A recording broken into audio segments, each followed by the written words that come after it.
Well, Dean, first of all, you've had the players back in a couple of days now. How satisfied with that debrief that you mentioned on Saturday are you?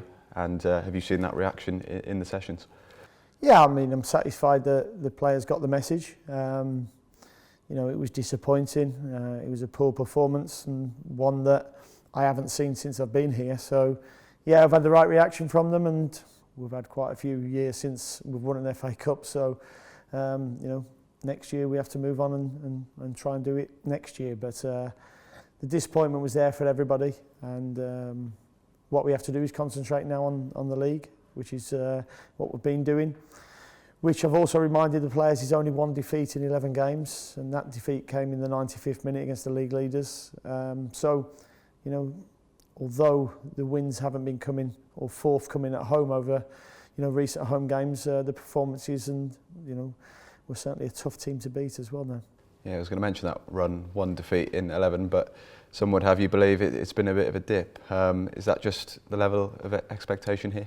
I think so. I mean, you know, we've lost a couple of, you know, real top players as well during that time. You know, Jack Grealish, in my opinion, is one of the best players in the league, and I think if anybody was to lose one of the best players in the league, then you'd suffer slightly. And you know, we've also lost Axel in that time as well, who was performing extremely well. So it will affect you, but I believe we've got a good enough squad to overcome that. And you know, but for, you know, BB's missed a big chance in the last minute against Preston. You know, the QPR game, we probably dominated without looking like we was going to score as many goals as we have done. That added with their constant time wasting didn't make it an awful thriller by any means. You know, and as I say, that last minute winner by Leeds, I think if they don't score that goal, then the whole thing looks a little bit rosier, even though it would have only been one more point. How have you found that expectation element in your first few months? Is it noticeably different from your previous jobs? I think the expectation, I think everybody knows is there because, you know, the size of the club, the history of the club. But if I'm honest, I've always had that expectation. So, you know, when I was manager at Brentford, I expected to be a top 6 team this season. We drew Arsenal away in the Carabao Cup this year, and I expected to go to Arsenal and beat them. That is my mindset, always has been, and so, you know, it just matches my expectation really, which is good. And you know, the players know the expectations every day, the levels that's expected in training, and the levels that's then, you know, expected during matches.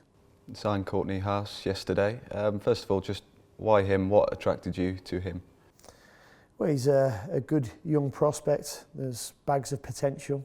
He's got quality. You know, at a club like Wolves, who are now a Premier League team, you know, without having quality.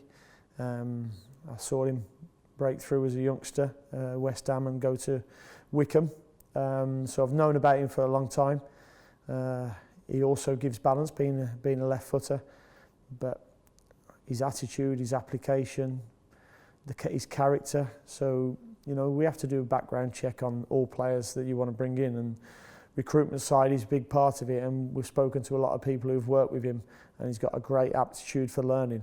You know, so that only tells me that he can fulfil his potential that he's got.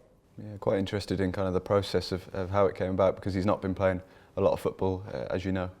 Yeah, and that can sometimes be a red flag. You know, when you're looking into the background, you normally look at the last 3 years playing history.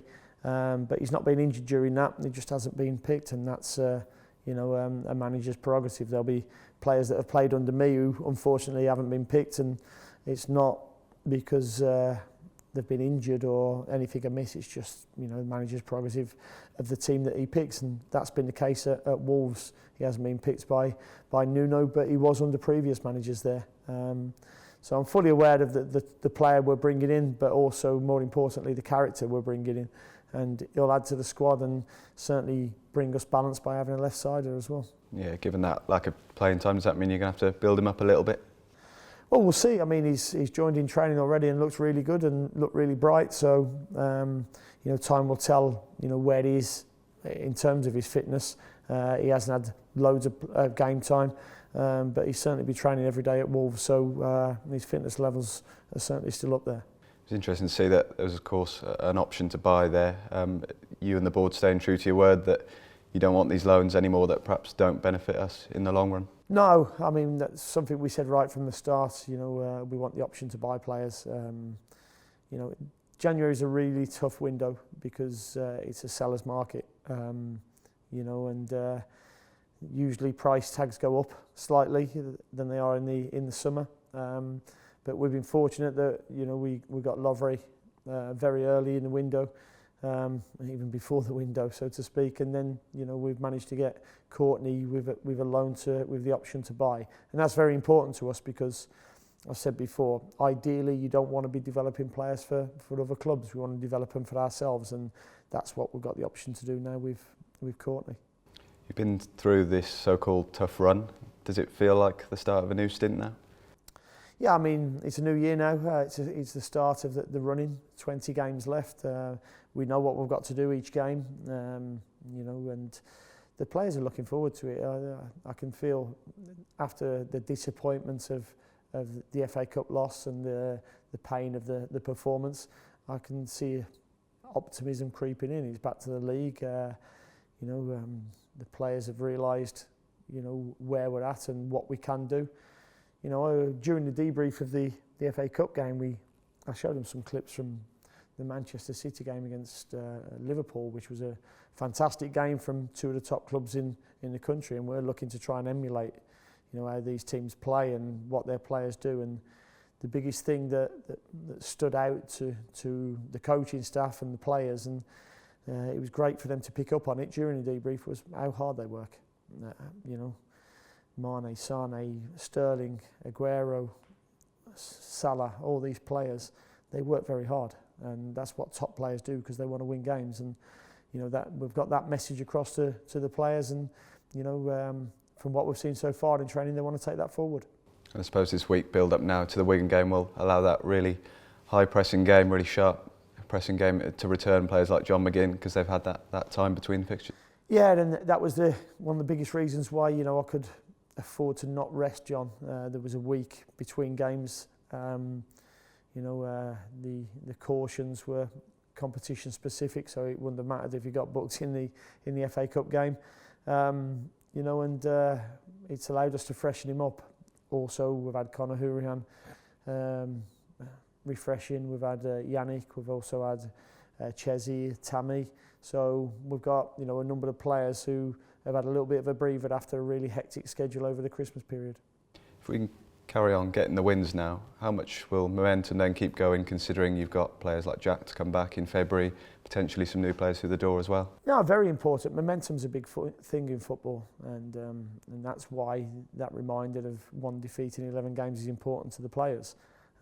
Yes, we've probably drawn too many of the last 5 or 6 games, but as I said before, you know, we had 2 points taken away from us at West Bromwich Albion. Leeds have scored in the last minute. We've missed a last-minute sitter at Preston, and these are all small margins in football that, you know, we want to be on the right side of, and you know that's what we have to push towards doing now. Only 5 points, of course, gap to playoffs. I think it's 11 to automatics. Anything still possible in your mind? Yeah, definitely, because the run of games that we've been on have been all against the top teams. So you know what we've stopped is the teams above us getting away from us by them not beating us, with the exception of Leeds United. You know, them teams will start playing each other now, and we're playing a number of teams that are below us in the league at the moment. So, you know, it will give us an opportunity to start hopefully climbing above some of them. Cheers, Dean. Thank you. Cheers. Thank you.